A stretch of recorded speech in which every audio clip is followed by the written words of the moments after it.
প্রত্যেক বছরের মতন এবারেও আমি বেরিয়ে পড়েছি ইসকন মন্দিরে যাব বলে। তো বিকেল বিকেল একটা অটো নিয়ে আমি বেরিয়ে পড়েছিলাম। আজকে ওয়েদারটা ঠিকঠাকই ছিল, বৃষ্টি হয়নি, এখনও অবধি প্রচণ্ড গরম রয়েছে, তার মধ্যেও বেরিয়ে পড়েছি।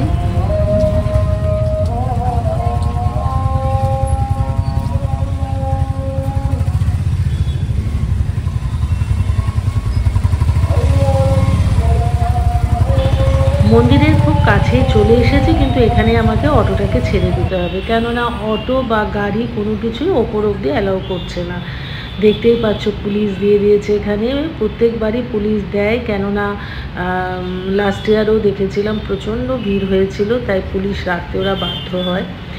আর প্রচুর মানুষ আসে। আমি শাড়ি পরে যাব ভেবেছিলাম, কিন্তু ভাগ্যিস পরিনি, কেননা এত ভিড়। তোমাদেরকে দেখাই এই ভিড়টা। এটা আমি একদম পাহাড়ের মানে একদম উপরে উঠে মেন গেটটার সামনে চলে এসেছি। আর একটা সরু দিকে লাইন করা, সেখানে মানুষ মন্দির থেকে বেরোচ্ছে, আর এটা হচ্ছে আমাদের ঢোকার জায়গাটা। মন্দিরের একদম সামনে চলে এসেছি, একটু প্রণাম করে ভেতরে ঢুকে পড়লাম।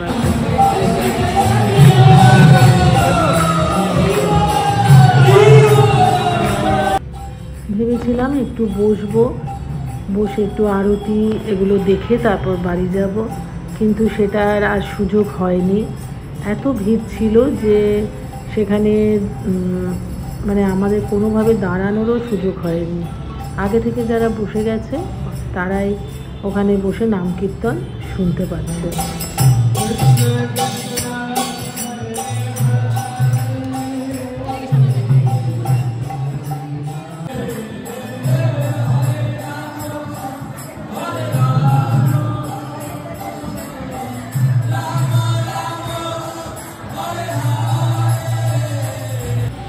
এবার বাইরেটা বেরিয়ে এসেছি, আর বেরিয়ে আসার পরে বাইরের থেকেই একটু নাম গান শোনার জন্য দাঁড়িয়ে পড়েছিলাম, কিন্তু সেখানেও বেশি ভিড় হতে দিচ্ছিল না, বেশিক্ষণ দাঁড়াতেও দিচ্ছিল না, কেননা প্রচুর মানুষ ওখানে দাঁড়াতে আবার ভিড়টা হয়ে যাচ্ছে। এই মন্দিরের ওপর থেকেই তোমাদেরকে দেখাচ্ছি, ভিড়টা দেখো কীরকম, মানে কি প্রচণ্ড রকম ভিড় হয়েছিল। কোনোভাবে তো ঠেলে ঠুলে নিচের দিকে নেমে চলে এসেছি, আর ঘেমে নিয়ে গরমের মধ্যে যেন মনে হচ্ছে স্নান করে গেছি, কতক্ষণে বাড়ি আসবো সেটাই তখন ভাবছিলাম।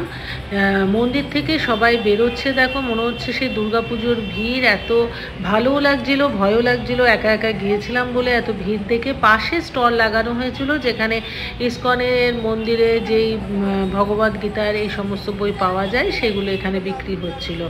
আর তার সাথে সাথে দেখলাম এখানে মন্দির থেকে ব্যবস্থা করা হয়েছিল কোল্ড ড্রিঙ্কসের, যদিও সেটা ঠান্ডা ছিল না বলে আমি আর সেই দিকটায় যাইনি। তখন এদিকে বেশ কিছুটা নামলাম, তারপরে দেখলাম যে এখানে প্রসাদের ব্যবস্থা করা রয়েছে। মা বারবার বলেছিল আমার জন্য একটু প্রসাদ আনবে, আমি আবার ভাবছিলাম কোথায় এখানে প্রসাদ পাবো। এখানে খুব সুন্দরভাবে ব্যবস্থা করে 3-4টে লাইন করে এখানে ঠাকুরের প্রসাদ দেওয়া হচ্ছিল, গরম গরম সুজি, তো সেখানে আমি নিয়ে নিলাম। আর এটা হচ্ছে এখন বেরোনোর জন্য সবাই ব্যস্ত হয়ে পড়েছে। রিপোর্টার তিনিও আটকে গেছেন এই ভিড়ের মধ্যে।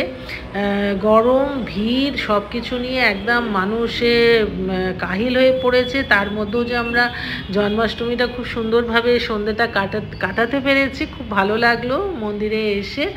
যাই হোক, আজকে একটা ছোট্ট ব্লগ নিয়ে তোমাদের সাথে শেয়ার করলাম। সবাই খুব ভালো থেকো, সুস্থ থেকো।